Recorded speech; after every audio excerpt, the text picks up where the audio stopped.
Olá, que Deus nos abençoe, que a sua graça e a sua paz esteja sobre minha vida, sobre a sua vida, sobre nossas vidas. Se você tiver uma Bíblia, eu convido você a abrir a sua Bíblia no livro dos Salmos, no Salmo de número 23, que será o texto que vamos utilizar para refletirmos, extrairmos alguns conhecimentos completamente aplicáveis à nossa vida para abençoar nossas vidas. Salmo de número 23. Eu quero falar sobre o bom pastor e o vale da sombra da morte.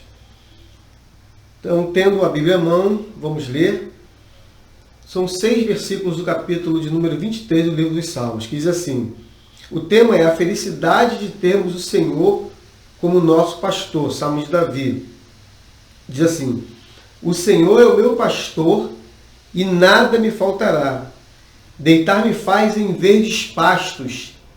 Guia-me mansamente a águas tranquilas. Refrigera minha alma. Guia-me pelas veredas da justiça, por amor do seu nome. Ainda que eu andasse pelo vale da sombra da morte, não temeria mal algum, porque tu estás comigo. A tua vara e o teu cajado me consolam. Preparas uma mesa perante mim, na presença dos meus inimigos. Unges a minha cabeça com óleo, o meu cálice transborda. Certamente que a bondade e a misericórdia me seguirão todos os dias da minha vida, e habitarei na casa do Senhor por longos dias. Eu gostaria de iniciar essa palavra falando sobre um princípio fundamental, um dos princípios fundamentais para a nossa fé, para alimentar a nossa fé. Nós temos aqui a Bíblia. Esse nome, Bíblia, é um nome que não é encontrado nas Escrituras. É um nome que veio do grego, que é a língua original do Novo Testamento, e quer dizer coleção de pequenos livros. Porque no início os livros das Escrituras, eles não estavam juntos. Então, depois que ficaram juntos, se tornou uma coleção de livros, ou coleção de pequenos livros. Os nomes que a Bíblia dá para si são nomes chamados canônicos. Escrituras, por exemplo, Sagradas Escrituras, Livro do Senhor, a Palavra de Deus, Oráculo de Deus, são os nomes que a Bíblia, são o nome canônico que ela dá a si mesmo. Então nós cremos que esses livros reunidos, eles são a Palavra do Senhor. Eles foram escritos por homens inspirados por Deus, e portanto o autor é o Senhor nosso Deus. E nós precisamos crer de uma forma, se esse livro é a palavra do Senhor, nós precisamos crer de uma forma enérgica e de uma forma consciente que essa palavra ela é verdadeira. Ela é verdadeira. É um princípio fundamental para alimentar a nossa fé. E se essa palavra é de Deus, e essa palavra é verdadeira, então nós precisamos crer também que Deus sempre age em concordância com essa palavra. Ele nunca vai agir fora da palavra de que Ele mesmo inspirou, de que Ele mesmo é autor. Então Ele sempre age de acordo com essa palavra, de forma que nós podemos ler essa palavra e crer que o Senhor vai agir a nosso favor, em nosso favor. Então esse salmo que nós lemos, ele é chamado pelos estudiosos aqui de um salmo pastoral. E ele nos leva, ele nos convoca a contar, melhor dizendo, com o cuidado pastoral de Jesus. Porque quando o salmista diz o Senhor meu pastor, nós vamos retomar esse assunto lá na frente, nós não somos levados ao Evangelho de João, capítulo 10, versículo 11, onde Jesus fala assim: eu sou um bom pastor, e o bom pastor dá a sua vida pelas ovelhas. Então esse salmo nos convoca a contar com o cuidado pastoral de Jesus. Esse salmo nos convoca a saber, a ter a certeza que Ele é poderoso, que Ele vai nos livrar das nossas necessidades, que Ele vai nos proteger e Ele vai restaurar nossas vidas. Então, esse é um dos princípios fundamentais para alimentar a nossa fé e para nós lermos essa palavra e crermos que essa palavra é totalmente aplicável à nossa vida. É crer de forma enérgica e consciente de que a palavra de Deus é a verdade e de que Deus vai agir sempre em concordância com essa verdade, sempre em concordância com essa verdade. E que nós podemos contar com o cuidado pastoral de Cristo e que Ele é poderoso para suprir nossas necessidades, nos livrar de nossa necessidade. Ele é poderoso para, além de suprir as nossas necessidades, de nos proteger e nos restaurar. Então o salmista começa dizendo: o Senhor é meu pastor e nada me faltará. Então aqui, os estudiosos, eu lendo os textos dos comentaristas bíblicos, eles se reportam a esse salmo como um salmo pastoral. E o primeiro aspecto interessante que eu gostaria de passar para você, que muito alegrou a minha alma, é que esse salmo ele reflete algo muito importante. Ele reflete uma fé absoluta e uma confiança tranquila no Senhor. Esse é o primeiro aspecto importante desse salmo. O segundo é que esse salmo ele está dividido em duas partes. Ele está dividido em duas metáforas. A primeira, do versículo 1 ao versículo 4, e a segunda, o versículo 5 e o versículo 6. A primeira parte é essa figura, essa metáfora, ou seja, o que é uma metáfora? Uma linguagem figurada para que nós possamos entender uma importante lição, um importante assunto. Fala do pastor, da relação do pastor com a ovelha, dos cuidados do pastor.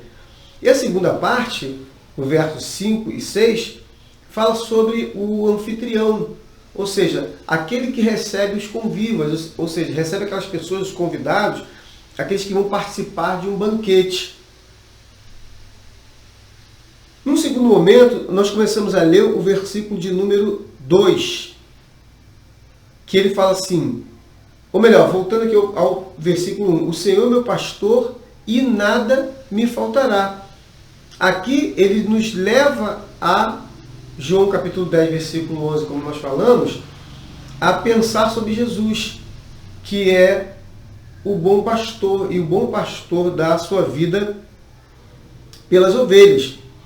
O interessante é que aqui nesse salmo, o salmista ele apresenta uma lista de provisões. Quando ele diz: o Senhor é meu pastor e nada me faltará, a primeira provisão, deitar-me faz em verdes pastos, ou seja, verdes pastos. Guia-me mansamente a águas tranquilas. A segunda provisão, águas tranquilas. A terceira provisão, refrigera minha alma. A quarta provisão, guia-me pelas veredas da justiça. A quinta provisão, ainda que eu andasse pelo vale da sombra da morte, não temeria mal algum, afasta qualquer temor. A sexta provisão, o Senhor está comigo, a presença do Senhor. A sétima, a tua vara e o teu cajado me consolam. A sétima provisão, o Senhor me consola. Então o Senhor Jesus, ele acrescenta um item a mais a esta lista de provisões. O Senhor é meu pastor e nada me faltará. Não me faltam os pastos verdejantes, não me faltam águas tranquilas, não me falta refrigério da alma, não me falta veredas da justiça, não me falta ausência de temor, não me falta a presença do Senhor comigo e não me falta o consolo do Senhor. E aí o Senhor Jesus Cristo traz um oitavo item nessa lista de provisões. O bom pastor dá a sua vida pelas ovelhas. Ele deu a sua vida pelas suas ovelhas, conforme citamos ali João capítulo 10, versículo 11. O versículo 13 ele continua dizendo: eu gostaria de, antes de passar para o versículo 3, falar sobre as águas tranquilas. Guia-me mansamente a águas tranquilas. Aí aqui nós temos uma referência do capítulo 43, verso 2 do livro de Isaías. É interessante falar sobre essas águas tranquilas, ou tranquilas águas de descanso, e citar aqui Isaías 43, versículo 2, quando o profeta Isaías fala assim: quando passares pelas águas, eu estarei contigo. Quando pelos rios, eles não te submergerão. É interessante que essa palavra água, ali no texto de Isaías, ela é aplicada, relacionada à vida, relacionada à provisão, relacionada à fertilidade, relacionada à bênção, relacionada a revigoramento. Ou seja, por toda a vida, o Senhor está contigo nas águas da vida. No momento de provisão, a necessidade de provisão, o Senhor está contigo, está conosco. No momento de falta de fertilidade, o Senhor está conosco para nos dar fertilidade. No momento que precisamos de uma bênção, o Senhor está conosco. No momento em que necessitamos ser revigorados, o Senhor está conosco. Então, por isso que ele fala: quando passares pelas águas, eu estou contigo. Ou seja, estou em todos esses momentos da sua vida. E aí a gente segue. É importante dizer isso sobre as águas, sobre a citação de Isaías. E aí nós vamos seguir para o versículo 3, que o Senhor fala assim: refrigera minha alma, guia-me pelas veredas da justiça, por amor do seu nome. O salmista fala assim.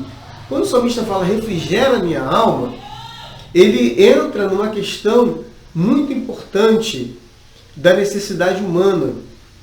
Qual é uma grande, de tantas outras necessidades humanas, qual é uma grande importância da necessidade humana? Qual a necessidade humana que tem, melhor dizendo, que tem grande importância? É a questão da restauração diária de uma alma cansada, de uma alma ansiosa, de uma alma fadigada. O ser humano precisa de uma restauração diária, de uma renovação diária para ele prosseguir nessa vida de lutas. E aí o apóstolo Paulo, o comentarista apresenta aqui o apóstolo Paulo dizendo, na sua segunda carta de Paulo aos Coríntios, no capítulo 4, versículo 16, Paulo fazendo referência a essa necessidade de renovação. Ele fala assim: por isso não desfalecemos, mas ainda que o nosso homem exterior se corrompa, o interior, contudo, se renova de dia em dia. Ou seja, nós precisamos de um renovo diário, de uma renovação diária. Aí o salmista também fala: refrigera a minha alma e guia-me pelas veredas da justiça, por amor do seu nome. E aqui eu achei interessante pensar na garantia desses pastos verdejantes, dessas águas tranquilas, desse refrigério de alma. Há uma garantia. E qual a garantia? Quando ele diz no final: por amor ao seu nome. Ou seja, nada do que a gente faça, ou nada do que a gente realize, não garantiria esse refrigério, não garantiria esses pastos verdejantes, essas águas tranquilas. Mas tudo isso é por amor do seu nome. E aí sim, tudo isso está garantido, tudo isso será infalível. Ele continua no verso 4 dizendo: ainda que eu andasse pelo vale da sombra da morte, não temeria mal algum, porque tu estás comigo, a tua vara e o teu cajado me consolam. Aqui o salmista revela algo que os comentaristas chamam de a chave para a proteção é a presença de Deus. A chave para a proteção é a presença de Deus. Quando ele fala assim: ainda que eu andasse pelo vale da sombra da morte, não temeria mal algum, porque tu estás comigo. O salmista começa dizendo, fazendo expressões simples como deitar-me faz em vez de pasto, guia-me mansamente águas tranquilas, e de repente ele vem com um louvor espontâneo: ainda não temerei mal algum, porque tu estás comigo. Ou seja, a presença de Deus com ele dá a garantia de proteção. Os estudiosos fazem uma referência à garantia de proteção quando o Senhor fala com Josué. E eu peço a você que você abra sua Bíblia no livro de Josué, no capítulo 1, nos versos 5 a 9, o que eles chamam aqui de a garantia de proteção. Onde está a garantia de proteção? Em que eu não vou temer mal algum, ainda que eu esteja no vale da sombra da morte. É a presença de Deus em minha vida. O Senhor falou assim para Josué no capítulo 1, do verso 5 em diante. Ninguém se susterá diante de ti todos os dias da tua vida, como fui com Moisés, ou seja, a presença de Deus com Moisés. Assim serei contigo, ou seja, a presença de Deus com Josué.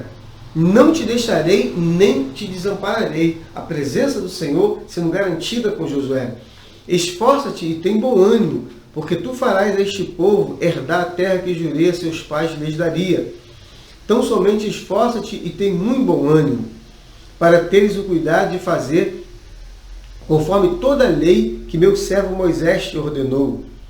Dela não te desvie, nem para a direita, nem para a esquerda, para que prudentemente te conduzas por onde quer que andares. Não se aparte da tua boca o livro desta lei, antes medita nele dia e noite, para que tenhas cuidado de fazer conforme tudo quanto nele está escrito, porque então farás prosperar o teu caminho, e então prudentemente te conduzirás. Não te mandei eu? Esforça-te e tem bom ânimo. Não pasmes, nem te espantes, porque o Senhor teu Deus é contigo, por onde quer que andares. Então, o Senhor teu Deus é contigo por onde quer que andares. Ou seja, a presença de Deus na vida de Josué é que lhe garante a vitória, que lhe garante a proteção, que lhe garante que tudo aquilo que Deus prometeu para ele vai acontecer. Porque a presença de Deus é com Josué. Então, quando ele fala, ainda que eu andasse pelo vale da sombra da morte, não temeria mal algum, porque tu estás comigo, a tua presença está comigo para me proteger. E aí, quando ele fala, tua vara e o teu cajado me consolam, é de suma importância que nós pensemos sobre esse consolo de que Davi fala aqui nesse salmo. Porque a palavra consolar, aplicada na sua originalidade, é uma palavra que quer dizer consolar, confortar, tem uma série de significados: oferecer compaixão, lamentar com alguém que está sofrendo. Quer dizer, o Senhor lamenta com você no momento do teu sofrimento, comigo no momento do seu sofrimento, do nosso sofrimento, Ele está ali. Originalmente essa palavra também pode ser empregada como respirar intensamente, respirar intensamente, por causa de uma forte, de uma emoção profunda. Ou seja, quando ele fala, tua vara e teu cajado me consolam, eu respiro profundamente por essa emoção, eu respiro intensamente por causa dessa emoção, certamente pela emoção de ter a presença de Deus com ele. Essa palavra também, ela descreve uma preocupação, não uma preocupação casual. A palavra consolar aqui, ela não descreve uma preocupação casual de alguém por alguém, mas descreve uma compaixão profunda por alguém. É uma compaixão a ponto de chorar com o que chora, de suspirar com aquele que suspira. Então, quando nós estamos no vale da sombra da morte, ainda que estejamos no vale da sombra da morte, nós não temos que temer, porque a presença de Deus está conosco. E porque, por mais que não pareça, muitas vezes a gente está numa situação que não parece nem que o Senhor está conosco, mas Ele está ali sim. Ele está com uma profunda compaixão, Ele está lamentando com você o teu sofrimento, Ele está chorando com você e comigo, Ele está suspirando comigo e com você. É profundo essa palavra, como o salmista fala, a tua vara e o teu cajado me consolam. Quer dizer, Deus está ali conosco, pertinho, acompanhando todo o sofrimento e pronto para nos dar vitória, nos fazer suportar e nos dar vitória. Seguindo no versículo 5, ele fala assim, prepares uma mesa perante mim na presença dos meus inimigos. Unges a minha cabeça com óleo e o meu cálice transborda. Quer dizer, o Senhor que é o anfitrião, ele prepara uma mesa, um banquete perante os inimigos. Nós entendemos aqui que inimigo é tudo aquilo, todo aquele ou tudo aquilo que nos aflige, que nos faz sofrer. Mas mesmo diante daqueles que nos afligem, ou daqueles que nos fazem sofrer, ou daquilo que nos faz sofrer, o Senhor ele prepara um banquete. E a expressão unge a minha cabeça com óleo, segundo os estudiosos, segundo os comentaristas, esse óleo seria um óleo do Oriente perfumado. E essa atitude, esse procedimento de ungir a cabeça do convidado com óleo, é uma atitude de generosidade e de excelente hospitalidade. Ou seja, o Senhor prepara um banquete para o seu servo, prepara um banquete para você e para mim, mesmo diante daquilo que nos aflige, e nos recebe de forma generosa e com uma excelente hospitalidade. E aí ele continua dizendo no verso 6, certamente que a bondade e a misericórdia me seguirão todos os dias da minha vida, e habitarei na casa do Senhor por longos dias. E aí eu, lendo e meditando, aprendi aqui sobre a palavra misericórdia empregada aqui. A palavra que o salmista ele emprega aqui, ela tem um significado maravilhoso, um significado que tocou profundamente a minha vida. E eu creio que vai tocar profundamente a vida daqueles que ouvem sobre essa palavra, essa misericórdia que vai me seguir todos os dias da minha vida. Essa misericórdia é uma palavra aplicada que descreve o infalível e fiel amor da aliança de Deus com o ser humano. Essa misericórdia que vai seguir significa o infalível e fiel amor da aliança de Deus. Deus tem uma aliança com o ser humano quando ele se inclina a crer no Senhor. E essa aliança é uma aliança de amor e de um amor infalível e fiel.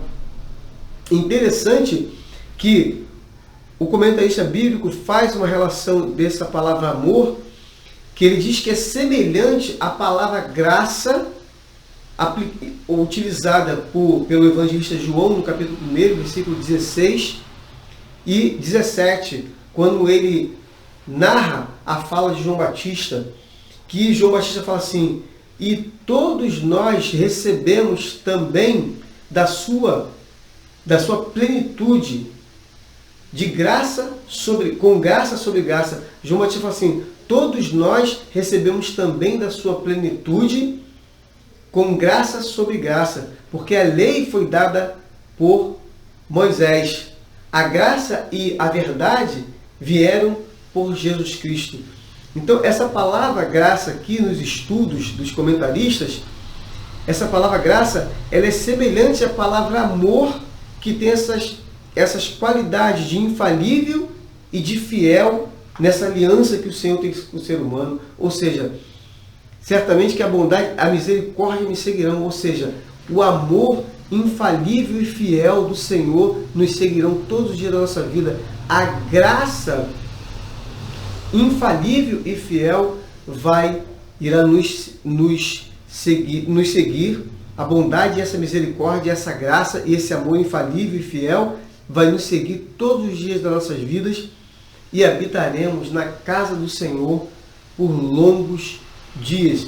Eu creio que esses longos dias sejam muitos anos de vida na presença do Senhor. É até aqui que eu tenho para compartilhar com você essa palavra. Que nós possamos aplicar essa palavra no nosso coração, que nós possamos viver essa fé absoluta e essa confiança de tranquilidade. E ainda que temos a certeza de que ainda que passemos pelo vale da sombra da morte, não temeremos mal algum, porque o bom pastor, Jesus Cristo, está conosco. Eu sou Josué Silva e essa é a palavra da fé que pregamos.